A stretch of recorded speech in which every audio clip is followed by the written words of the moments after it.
There's nothing I love more than a crazy situation that leads to love. An office worker who believes that love is nothing more than a distraction ends up taking in a man who is down bad on his luck on the condition that he cooks and cleans in her home. The catch: this man is pretending to be gay so the woman doesn't feel unsafe. Past traumas are shaping both their interactions with each other, but it seems like love may come through in the end.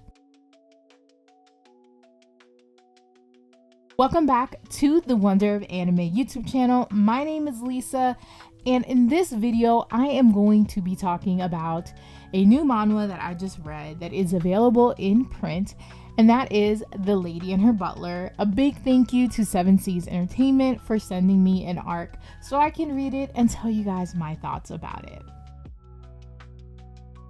The Lady and Her Butler is a webtoon created by Jade, and it is about a woman named Suha who is a career woman, and she is really dedicated to her job. She just moved into a new apartment, and one night while she's at home avoiding unpacking and cleaning, a man comes in who happened to be a victim of like a rental apartment scam. The man's name is Taesu, and he is down so bad that he begs and pleads with Suha to let him stay on the condition that he will cook and clean for her. The catch is that Taesu lied to Suha about his sexuality. He told her that he's gay in order for her to feel safe and trust him. Suha feels bad for Taesu, and she figures out, let me just let him stay here, and that is the beginning of their cohabitation with each other. Just on reading the premise alone, I knew that this was going to be a cute read, but I really was under the impression that it was going to be very lighthearted and fluffy, and I was just not prepared for the amount of deep cut backstory that this includes for both of the main characters. Suha has shaped her life basically trying to avoid committing the same mistakes that her mother has. Her mom always put men before her as a tactic for survival, and that really did a number on Suha because as a result, Suha was neglected by her mom.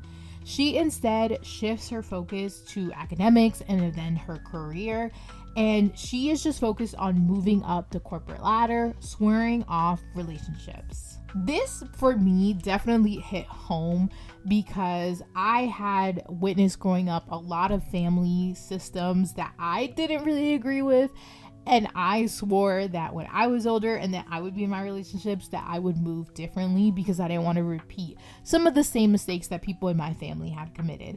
And I definitely think a lot of people can relate to seeing something in childhood and being like, I absolutely want no parts in this. Taesu, on the other hand, he lost his job due to his ex and basically an understanding that they had at work where he was made to look like the bad guy.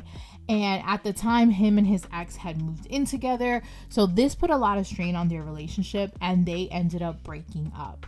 And we see him now while he's living with Suha kind of worry about his next moves and getting a new job based on his portfolio. Like I said, these backstories really kind of threw me in for a loop because on the premise alone, I just thought this would be very lighthearted and fluffy, but I'm really glad that they exist and are adding this rough texture to the story because I'm very curious on how it's going to get to the point where they fall in love with each other.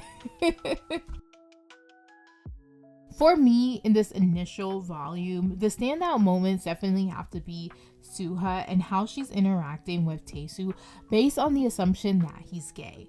Because him being gay puts her guard down because she is not looking at this as a man that she would ever in a million years like have feelings for, because she swears off love. So she treats other men a certain way because she doesn't want them to catch feelings for her or her to catch feelings for them. So her thoughts and interactions with Taesu, you can see her letting her guard down and her thinking like, he's attractive, he's such a sweet guy, like wow, I can't believe he's in this type of predicament based on his actions with me so far. And I think that's only because she thinks he's gay. If she knew that he was straight, she would have this wall up and she wouldn't be seeing him at this light. The whole gay pretense just unguards her and allows her to look at him differently. I also think that it's interesting that you kind of see her developing a crush, even though she may not acknowledge it based on the context clues and how it's reading so far. It definitely looked like she's developing a crush on him, but she may not be aware because she's like, oh, he's gay, like he's not even somebody that is on the market for me or would ever, you know, anything would ever happen between us. As wild as this like, hey, this stranger is now living with me scenario is, I do think the wild craziness of it just really puts these two people who probably would never have crossed paths before together. And we already see that paying off. Another moment that I think of is Suha messing up Taesu's laptop, and she feels really bad and she ends up replacing it. But not only just replacing it, she actually gets advice from someone on what someone who is a graphic designer would need, and she goes all out and balls out on like this desktop with the best graphic card situation to make it up to him. And although she did break his laptop, which is preventing him from getting work, she did definitely go overboard. And the fact that she went overboard for somebody that she is just getting to know is a little like, girl, how are you thinking about this man? But it's good to see, because I think that she has been closed off for so long due to the trauma with her mom. This is like the first couple of steps of her getting to a place where she's like, oh, this is actually what it's like to have people in your life that you care about and perhaps see in different lights. Overall, this is just the first volume, and I believe in total there's like 100 some chapters, so I'm very curious how many volumes will be in this series. The first volume contains 13 of the episodes compiled together, so there's a long way to go, but being that it is a webtoon, the story does move along faster and gives you a lot of context in a short amount of time. So I'm curious to see where this relationship is going and when specifically the ties will change, because that to me is always the moment where you're like, okay, I am locked in and I'm ready to see these two go in the direction that they need to go. I also think, based on how the last couple of chapters ended, there is going to be more misunderstandings with the fact that Taesu is lying about being gay. And I don't know, I have a feeling that Suha is going to be trying to set people up and she's going to try to make him happy and comedy and drama is going to ensue, but I am ready for it. But those are just my early thoughts, my first impression on The Lady and Her Butler. I am so excited to keep reading this story and seeing where it goes. I really am looking forward to the exploration of Suha dealing with the trauma from her mom and how she goes from that to then ending up in a relationship, because I think we all know that's where this is going.